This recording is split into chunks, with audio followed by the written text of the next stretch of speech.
Hey. Well, I'm currently staying with my niece, so I'm not homeless at the moment. So I'm putting a hold on the homeless vlogs. And I want to talk about something that's much more big on my mind. My mom. I mentioned this in a different video that I'm editing together right now, but the biggest thing right now is happiness. I mean, the other day someone told me a joke and I smiled, and I felt guilty for smiling. I felt like the greatest person in the world isn't alive anymore, but right do I ever have to be happy? And yes, I know my mom would want me to be happy at moments and times and have happiness, but just inside of myself right now, I feel like what right do I have to be happy? Especially so soon after. I don't know if I want to be happy. I don't know if I want to have a moment where I smile. Over the past few months, me and my mom weren't as close, but every day I would text her and say, I love you. Now, she couldn't always respond, didn't always respond, but I would always do that. But before that, before this, I'll say this last year, me and my mom were always as thick as thieves. They were always around each other. In fact, a couple years ago, it was the last movie her and I went to go see.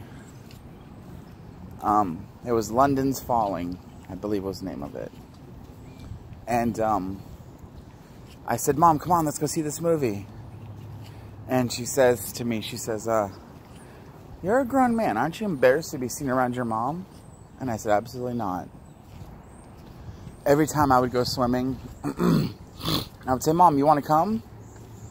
Now, normally, especially over the past year, she would say no. She didn't feel like going, but I would always ask. Before then, her and I would go swimming every day. She had her little moments where, like, she didn't let us swim during the winter, no matter how warm it was. If it was winter, she didn't want to swim. I think that was the Pennsylvania girl inside of her. It could be 90 degrees. Mom, going to go swimming? No, it's winter. But spring and summer were her moments, were her times that she loved to go swimming.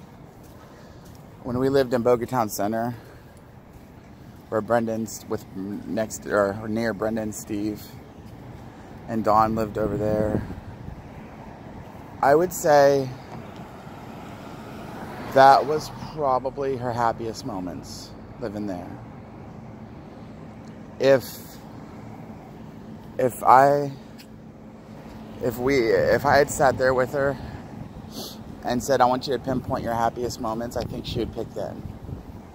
Because Taylor was real little, and we'd all go swimming together.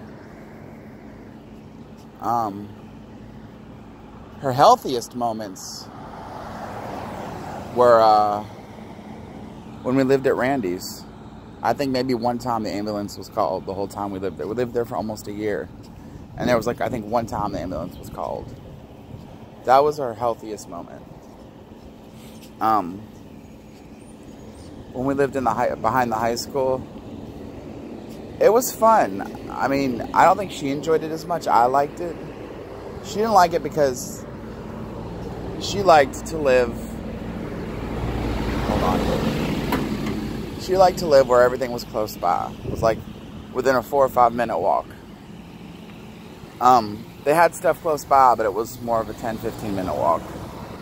Every so often I'd get her to go out with me, and we'd go over to the bookstore over there, and we'd go over to the not the Fresh Market, what they call it. I can't remember the name. She'd complain about the prices there. Can't believe how much it is. And I'm just like, Mama, well, most of it's all natural. Most of it, you know, don't have all them preservatives in it. That's why it's so much more. But my mama was definitely a big bargain hunter. She'd look every week when those coupons would come out from Winn-Dixie and Publix. Every week she'd look and see what was in there and what kind of deals they had. And I can even remember her saying, look for the deals. I miss it so much. It annoyed me back then, but today, I'd give anything to hear that. Look for the deals. What are the deals this week? It's raining, so I'm going to cut this short. I was going to go on, I could go on for another 20 minutes, but this is just episode 1.